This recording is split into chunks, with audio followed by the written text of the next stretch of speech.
ಮೆಕ್ಕೆಜೋಳ ಹಾವಳಿಗೆ ರೈತರು ಕಂಗಾಲಾಗಿ ಹೋಗಿದ್ದಾರೆ. ಚಿತ್ರದುರ್ಗದಲ್ಲಿ ಖಾಸಗಿ ಕಂಪನಿ ಮೋಸಕ್ಕೆ ರೈತರು ಕಣ್ಣೀರಿಡ್ತಾ ಇದ್ದಾರೆ. ಚಿಕ್ಕಬೆನ್ನೂರಿನಲ್ಲಿ ಮೊಳಕೆ ಬರ್ತಾ ಇಲ್ಲ ಮೆಕ್ಕೆಜೋಳ. ಇದು ರೈತರ ಕಣ್ಣೀರಿಗೆ ಕಾರಣ ಆಗಿದೆ. 150ಕ್ಕೂ ಅಧಿಕ ಎಕರೆ ಮೆಕ್ಕೆಜೋಳವನ್ನ ರೈತರು ಬಿತ್ತನೆ ಮಾಡಿದ್ರು. ಕಳಪೆ ಮೆಕ್ಕೆಜೋಳ ಬೀಜ ಬಿತ್ತನೆಯಿಂದಾಗಿ ಚಿಕ್ಕಬೆನ್ನೂರು ಗ್ರಾಮದ ರೈತರು ಹೈರಾಣಾಗಿರ್ತಕ್ಕಂಥದ್ದು ನಮ್ಮ ದೃಶ್ಯಗಳಲ್ಲಿ ಗಮನಿಸ್ಬೋದು. ನಾವೀಗ ಚಿಕ್ಕಬೆನ್ನೂರು ಗ್ರಾಮದಲ್ಲೇ ಇದ್ದೀವಿ. ಏನಂತಂದರೆ ಇದು 15ರಿಂದ 20 ದಿನ ಹಾಕಿರ್ತಕ್ಕಂಥ ಮೆಕ್ಕೆಜೋಳದ ಬೀಜ. ಇದು ಇಷ್ಟೊತ್ತಿಗಾಗಲೇ ಒಂದೂವರೆ ಅಡಿ ಮೆಕ್ಕೆಜೋಳ ಬೆಳಿಬೇಕಾಗಿತ್ತು. ಆದರೆ ಕಳಪೆ ಬೀಜ ಬಿತ್ತನೆಯಿಂದಾಗಿ ಈಗ ಸರಿಯಾಗಿ ಹುಟ್ಟೇ ಇಲ್ಲ. ಅಲ್ಲಲ್ಲಿ ಹುಟ್ಟಿರ್ತಕ್ಕಂಥದ್ದು, ಸಣ್ಣದಾಗಿ ಹುಟ್ಟಿರ್ತಕ್ಕಂಥದ್ದು. ಕೆಲವೇ ಈಗ ಮೆಕ್ಕೆಜೋಳನೇ ನಂಬ್ಕೊಂಡು ಈ ಭಾಗದ ರೈತರು ಜೀವನ ಮಾಡ್ತಾರೆ. ಸುಮಾರು ಏನಂತಂದರೆ ಈ ಭಾಗದಲ್ಲಿ 100 ಎಕರೆಯಲ್ಲಿ ಒಂದು ಮೆಕ್ಕೆಜೋಳವನ್ನು ಬೆಳೀತಾರೆ. ಆದರೆ ಈ ಕಳಪೆ ಪಿಯೋನಿಯರ್ ಅಂತ ಅಂತಕ್ಕಂಥ ಒಂದು ಕಳಪೆ ಬೀಜದಿಂದಾಗಿ ಸುಮಾರು 100ಕ್ಕೂ ಅಧಿಕ ಎಕರೆಯಲ್ಲಿ ಈ ರೀತಿ ನಾಶ ಆಗಿರ್ತಕ್ಕಂಥದ್ದು. ಒಂದು ರೀತಿ ಯಾವುದೇ ರೀತಿ ಮೊಳಕೆನೇ ಆಗಿಲ್ಲ. ಕೆಲವು ಕಡೆ ಹಿಂಗೆ ಅರ್ಧಬರ್ಧ ಹುಟ್ಟಿರ್ತಕ್ಕಂಥದ್ದು. ಹೀಗಾಗಿ ರೈತರು ಒಂದು ರೀತಿ ಆತಂಕಕ್ಕೆ ಒಳಗಾಗಿರ್ತಕ್ಕಂಥದ್ದು. ಏನಂತಂದರೆ ಮೆಕ್ಕೆಜೋಳವನ್ನು ನಂಬ್ಕೊಂಡು ಜೀವನ ಮಾಡ್ತಾರೆ. ಈ ಭಾಗದಲ್ಲಿ ಒಂದೊಂದೇ ಬೆಳೆಯನ್ನು ಬೆಳೀತಾರೆ. ಆದರೆ ಮೆಕ್ಕೆಜೋಳ ಈ ರೀತಿ ಕೈ ಕೊಟ್ಟಾಗ ಲಕ್ಷಾಂತರ ರೂಪಾಯಿ ಸಾಲ ಸೋಲ ಮಾಡಿ ಬಂದಿರ್ತೀವಿ, ಆದರೆ ಬೆಳೆದಿರ್ತೀವಿ.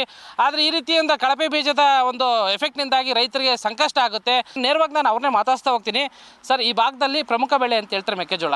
ಎಷ್ಟು ಎಕರೆ ಹಾಕಿದ್ದೀರಾ? ಎಷ್ಟು ಈ ರೀತಿ ಲಾಸ್ ಆಗ್ತಾ ಇದೆ? ಸುಮಾರು ಈಗ ನಮ್ಮ ಗ್ರಾಮದಲ್ಲಿ ಒಂದು 200 ಎಕರೆ ಲಾಸ್ ಆಗಿದೆ. ಕಾರಣ ಏನಪ್ಪ ಅಂತಂದರೆ ಪ್ರತಿ ವರ್ಷ ಒಂದು 20 ವರ್ಷದಿಂದ ಈ ಕಂಪ್ನಿ ಬೀಜ ನಾವು ಬಿತ್ತಿದ್ವಿ. ಆದರೆ 24-25ನೇ ಸಾಲಿನಲ್ಲಿ ಸಾಲ ಸೂಲ ಮಾಡಿ ತಂದು ಹಾಕಿದ ಬೀಜ ಬಿತ್ತೇ ಇಲ್ಲ. ಆಮೇಲೆ ಸಸಿ ಹುಟ್ಟಿ ಒಂದು ವಾರಕ್ಕೆ ಸತ್ತು ಹೋಗ್ತಾ ಇದೆ. ಕೆಲವೊಂದು 80% ಬೀಜ ಹುಟ್ಟೇ ಇಲ್ಲ. ಹಾಗಾಗಿ ಇಲ್ಲಿ ತುಂಬ ನಷ್ಟ ಆಗ್ತಿದೆ. ನಾವು 1 ಎಕರೆಗೆ 20,000 ರೂಪಾಯಿ ಖರ್ಚು ಮಾಡಿ ನಾವು ಬೀಜ ಬಿತ್ತಾ ಇದ್ದೀವಿ, ಗೊಬ್ಬರ ಹಾಕ್ತಾ ಇದ್ದೀವಿ, ಟ್ಯಾಕ್ಟ್ರ್ ಕೆಲಸ ಮಾಡ್ತಾ ಇದ್ದೀವಿ. ಆದರೆ ಬೆಳೆನೇ ಇಲ್ಲ ಅಂತಂದರೆ ನಾವು ಏನು ಮಾಡಬೇಕು? ರೈತರು ನಿಜವಾಗ್ಲೂ ಕಂಗಾಲಾಗಿದ್ದೀವಿ.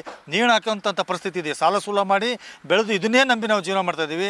ಈ ರೀತಿ ಒಂದು 200 ಎಕರೆ ಜಮೀನು ಇಲ್ಲದೆ ಇರತಕ್ಕಂಥ ಕಾರಣ ನಿಜವಾಗ್ಲೂ ಚಿಕ್ಕಬೆನ್ನೂರು ಗ್ರಾಮಸ್ಥರು ಶೋಚನೀಯ ಸ್ಥಿತಿಯಲ್ಲಿದ್ದೀವಿ. ಇದಕ್ಕೆ ಸೂಕ್ತ ಸರ್ಕಾರ ಕ್ರಮ ಕೈಗೊಳ್ಳಬೇಕು. ಮತ್ತು ಈ ಕಂಪ್ನಿ ಏನು ನಮಗೆ ಈಗ ಅನ್ಯಾಯ ಮಾಡಿದೆ, ಇದು ದಂಡ ವಸೂಲಾತಿ ಸಹ ಮಾಡಿಕೊಟ್ಟು ನಮ್ಮ ರೈತರಿಗೆ ಒಂದು ಸ್ವಲ್ಪನಾರು ನೆಮ್ಮದಿ ತರಬೇಕಂತ ನಾನು ಈ ಮೂಲಕ ಆಗ್ರಹಿಸ್ತಾ ಇದ್ದೇನೆ. ಸರ್, ಒಂದು ಬೆಳೆ ನಂಬ್ಕೊಂಡು ಮಕ್ಕಳ ಥರ ಸಾಕಿರ್ತಾರ, ಈಗ ಬೆಳೆನೇ ಹುಟ್ಟಿಲ್ಲ, ಎಷ್ಟು ಕಷ್ಟ ಆಗುತ್ತೆ ನಿಮಗೆ? ತುಂಬ ಕಷ್ಟ ಆಗುತ್ತೆ ಸರ್, ಭಾಳ ಕಷ್ಟ ಆಗುತ್ತೆ. ನಾವು 30B11ಗಳಿಂದಲೂ ಫೈನರ್ನ ಕಂಪ್ನಿನ ಬಿಟ್ಟೇ ಇಲ್ಲ. ನಾವು ಫೈನರ್ ಆಗ್ತಲೇ ಇದ್ದೀವಿ. ಪ್ರತಿ ವರ್ಷವೂ ಒಳ್ಳೆ ರಿಸಲ್ಟ್ ಬರೋದು. ಈ ವರ್ಷ ಇದ್ಯಾವುದೋ